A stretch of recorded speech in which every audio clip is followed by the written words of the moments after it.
3 বছর পর আবারও নারায়ণগঞ্জে বৃহত্তর ঈদ জামায়াতের আয়োজন করেছেন নারায়ণগঞ্জ 4 আসনের সংসদ সদস্য একেএম শামীম ওসমান। প্রায় 1.5 লাখ ধর্মপ্রাণ মুসলমান একসাথে ঈদের নামাজ আদায় করতে পারবেন বলে জানিয়েছেন শামীম ওসমান। এই মাঠ পুরোটা একেএম শামসুজ্জোহা স্টেডিয়াম, ঈদগাহ প্লাস এই রাস্তার মধ্যে আমরা যেহেতু রাস্তাটা বন্ধ করা যাবে না, আমরা তাৎক্ষণিকভাবে টেন্ট বসাবো। সেই হিসাবে প্রায় 1.5 লক্ষ লোকের উপরে ছাদ থাকবে। এর চেয়ে বেশি জায়গাও নাই, না থাকলে আমরা সেটা করতাম। ঈদগাহ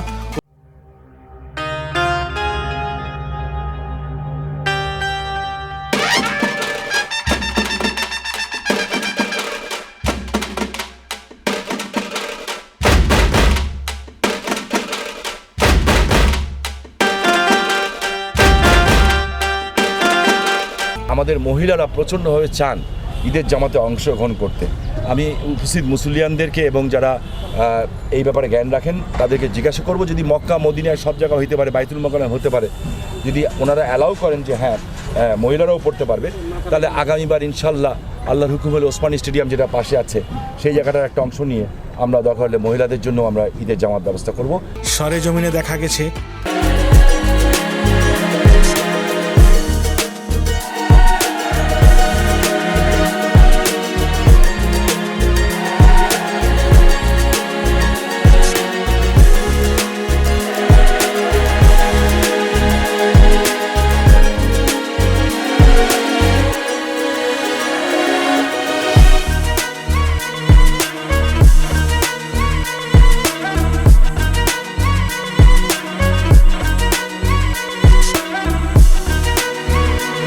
আর 20% কাজ আছে।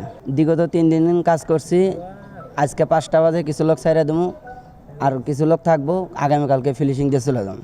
শামীম ওসমানের মৃত্যুর পরেও যাতে এই আয়োজন চলমান থাকে সেই অনুরোধ জানিয়েছেন তিনি।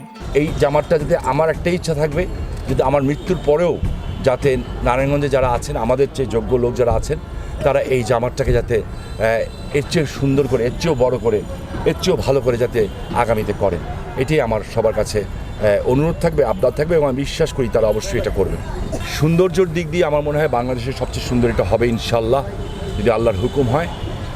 এটা প্রায় 1.5 লক্ষ স্কোয়ার ফিটের মতো হবে, এবং ঈদগাহ থেকে আরম্ভ করে মেন রোডের উপরেও ঠিক তাৎক্ষণিকভাবে টেন্ট করা হবে। এই পুরা টেন্ট স্টিল স্ট্রাকচার হচ্ছে, এখানে ফ্যান লাগানো হবে, এবং নিচে গতবার আমরা এমনি দিয়েছিলাম, পাপোশ দিয়েছিলাম, এবার আমরা টোটালি কার্পেট দিচ্ছি, এবং প্রচুর পরিশ্রম করছেন আমাদের লোকেরা। তো আমি আশা করি যে একটা উদ্দেশ্য নিয়ে করি, যে এই যে 1.5 লাখ 2 লাখ লোক ঈদের জামাতটা পরেন, যখন তারা হাতটা তুলবেন, আল্লাহর কাছে কাঁদবেন এই খুশির দিনে, দল মত নির্বিশেষে সবাই যখন আমরা আল্লাহর কাছে হাত তুলে দেশের জন্য, মানুষের জন্য, সারা পৃথিবীর মুসলিম মুমিনাতের জন্য, মানুষের জন্য, আল্লাহর সৃষ্টির জন্য আল্লাহর কাছে কাঁদবো, আমার তো বিশ্বাস যে একটা হাত আল্লাহ কবুল করবেন।